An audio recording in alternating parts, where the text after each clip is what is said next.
Gilali, à votre avis, une question simple, est-ce que cet état de délabrement moral, culturel, civique, sociétal, politique, est-ce qu'il a été inséminé par le régime sciemment ou est-il la conséquence de quelque chose? Écoutez, aujourd'hui, vous mettez en avant une thématique extrêmement sensible, complexe et difficile. Et je crois qu'il ne faut pas aller très vite vers des conclusions comme ça lapidaires dans tous les sens. La société algérienne traverse des moments très difficiles et douloureux et qu'il faut inscrire dans une trajectoire historique. On ne peut pas extraire comme cela l'Algérie de 1970 à part et puis une Algérie de 80 ou 90. C'est un tout, c'est une évolution, une dynamique. Et malgré tout ce que peut vouloir faire un pouvoir, il peut faire de graves erreurs politiques, il peut y avoir de l'incompétence, mais au-delà de cela, il doit y avoir une inertie de la société elle-même qui va influencer très lourdement sur le politique. Le politique, dans tous les pays, à tous les âges, n'est que le reflet de ce qui se passe à l'intérieur de la société. Et c'est là qu'il faut aller chercher les raisons de notre impasse historique et de savoir est-ce qu'on peut en sortir ou pas. Alors, pour faire un peu rapidement, il faut faire aussi des analogies avec ce qui s'est passé avec d'autres nations. Prenez par exemple en Europe, les grands troubles dans les sociétés sont apparus systématiquement et à chaque fois, et ça des études très importantes l'ont démontré par des anthropologues et des sociologues, c'est aux alentours par exemple en France, c'était la Révolution française, précédée par la Révolution anglaise à la fin du XVIIe siècle, et tout cela a été même précédé également par les mouvements qui sont apparus un peu plus au nord en Europe, en Allemagne, avec un mouvement religieux avec le protestantisme. Tout cela est relié en fait à un moment particulier où autour de 50% de la population devient alphabétisée. C'est-à-dire que l'instruction, la sortie de l'ignorance d'un peuple qui petit à petit s'instruit, va entraîner l'apparition de nouvelles valeurs qui deviennent impossibles à gérer dans un ancien cadre. Et ce moment-là, c'est un moment qui peut entraîner jusqu'à des guerres civiles, et ce qui a été constaté. Ce qui s'est passé en Algérie, c'est qu'en 62, l'écrasante majorité de la population était analphabète. Il y avait une toute petite élite qui avait été un peu conditionnée par l'éducation, par la présence française, qui était dans certaines grandes villes, qui a formé une technocratie juste après l'indépendance.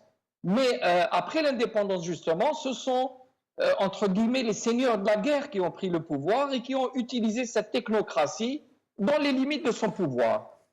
Mais très rapidement, le régime avait engagé de profondes réformes de l'éducation et il y avait une dimension très généreuse. Le régime de Boumedienne, on peut revenir sur beaucoup de ses graves erreurs, mais même avant Boumedienne, Ben Bella, la première des choses à faire, le premier défi qui avait été relevé, c'était de scolariser les enfants. Là, en septembre 62, il fallait relever le défi et mettre les enfants à l'école. Et ça, on ne peut pas le nier. Mais simplement engager une instruction aussi large a entraîné très rapidement une évolution des mœurs, une évolution de perception des choses.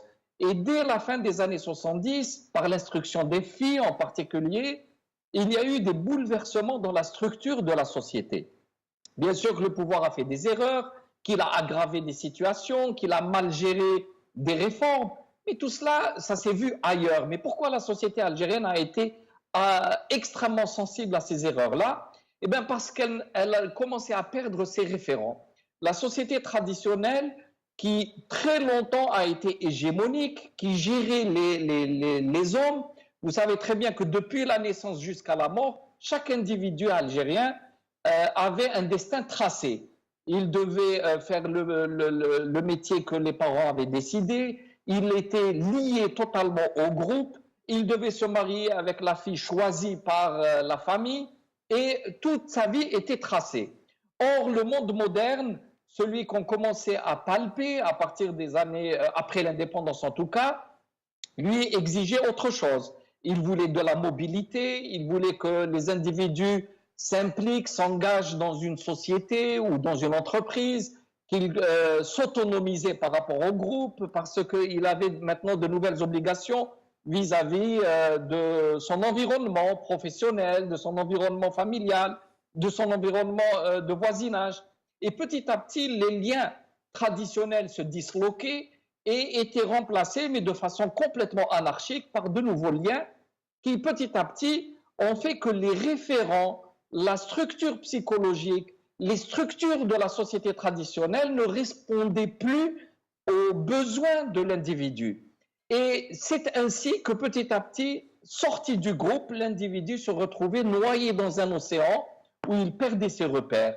Quand il était dans son petit village, il ne pouvait pas faire un seul mouvement sans qu'il ne soit aperçu, jugé par le groupe. Mais lorsqu'il était en ville, il va habiter un appartement, il est dans une grande ville de façon anonyme, et là, il se permettait tout. Il faisait ce que personne ne pouvait juger. Et petit à petit, toutes ces mœurs ont été bouleversées. C'est une population. Je me permets de vous interrompre. Mustafa Al-Sharaf parlait de ce phénomène qu'il décrivait sous le qualificatif, sous le néologisme de rurbanisation.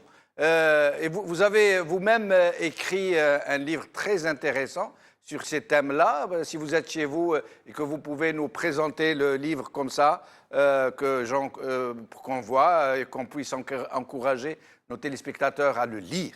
C'est très important. Mais sinon, je voulais vous poser une question précise.